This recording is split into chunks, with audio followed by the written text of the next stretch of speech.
ഇപ്പം രാവിലെ എണീക്കുമ്പോൾ തന്നെ ഭയങ്കര ചില്ലായിട്ടാണ് കേട്ടോ എണീക്കാറ്.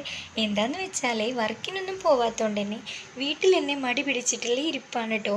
അപ്പോൾ രാവിലെ തന്നെ ക്യാമറയും തൂക്കിയിട്ട് ഒരു വീഡിയോ എടുക്കാമെന്ന് കരുതി അങ്ങനെ ഫേസൊക്കെ ഒന്ന് വാഷ് ചെയ്തേ. അപ്പോൾ രാവിലെ ഹസ്ബൻഡ് ഉണ്ടാവില്ല ബ്രേക്ക്ഫാസ്റ്റിന് എന്ന് പറഞ്ഞിട്ടുണ്ടായിരുന്നു കേട്ടോ. അപ്പോൾ ഒരു സ്മൂത്തി വെച്ചിട്ട് ബ്രേക്ക്ഫാസ്റ്റിന് ഞാൻ സ്മൂത്തി വെച്ചിട്ടാണ് ഇന്ന് അഡ്ജസ്റ്റ് ചെയ്തത്. അപ്പോൾ ഇത് റോബസ്റ്റാൻ്റെ സ്മൂത്തിയാണ് കേട്ടോ ഞാൻ ഉണ്ടാക്കിയത്. ധാരാളം ബെനിഫിറ്റുള്ളൊരു സ്മൂത്തിയാണ് ഇത്. അതുപോലെ തന്നെ വെയിറ്റ് ലോസിനും നന്നായിട്ട് തന്നെ ഹെൽപ്പ് ചെയ്യും കേട്ടോ. പിന്നെ എൻ്റെ കുളിയൊക്കെ കഴിഞ്ഞ് വന്നപ്പോഴേക്കും ഞാൻ സൊമാറ്റോയിൽ നിന്നൊരു സംഭവം ഓർഡർ ചെയ്തത് വന്നിട്ടുണ്ടായിരുന്നേ. അപ്പോൾ അതൊന്ന് അൺബോക്സ് ചെയ്ത് നോക്കുകയാണ് കേട്ടോ. ചിക്കൻ ലോഡഡ് ഫ്രൈസ് ആണ് ഞാൻ ഓർഡർ ചെയ്തിട്ടുണ്ടായിരുന്നത്.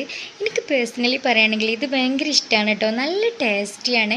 നമ്മൾ ബ്രോസ്റ്റിൻ്റെ ചെറിയ പീസില്ലേ അതിങ്ങനെ പീസാക്കിയിട്ടിട്ട് അതിൽ ചീസൊക്കെ ഇട്ടിട്ടാണ് ഇവരിത് കൊണ്ടുതരുന്നത്. ഫ്രൈസും ഉണ്ടായിരുന്നത്. വൈകുന്നേരമൊക്കെ ആയപ്പോൾ ഞങ്ങളൊന്ന് പുറത്തിറങ്ങി കേട്ടോ.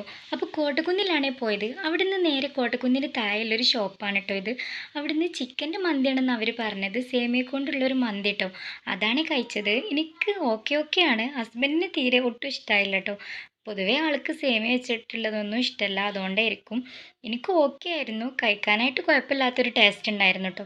അങ്ങനെ അതൊക്കെ കഴിച്ച് കഴിഞ്ഞിട്ട് പിന്നെ എനിക്ക് കുറച്ച് ഗ്രോസറി ഷോപ്പിംഗ് ഉണ്ടായിരുന്നു. അപ്പോൾ അതിന് വേണ്ടിയിട്ട് കോട്ടക്കലിലെ നെസ്റ്റോലാണേ പോയത്. നെസ്റ്റോയിൽ വന്നപ്പോൾ അവിടെ കുറച്ച് ഓഫറും കാര്യങ്ങളൊക്കെ ഉണ്ടായിരുന്നു കേട്ടോ. അപ്പോൾ അവിടെയൊക്കെ ഇങ്ങനെ ചുറ്റി കണ്ട് കുറച്ച് സാധനങ്ങളൊക്കെ വാങ്ങി. പിന്നെ ബാഗിനൊക്കെ നല്ല വില കുറവുണ്ടായിരുന്നു കേട്ടോ.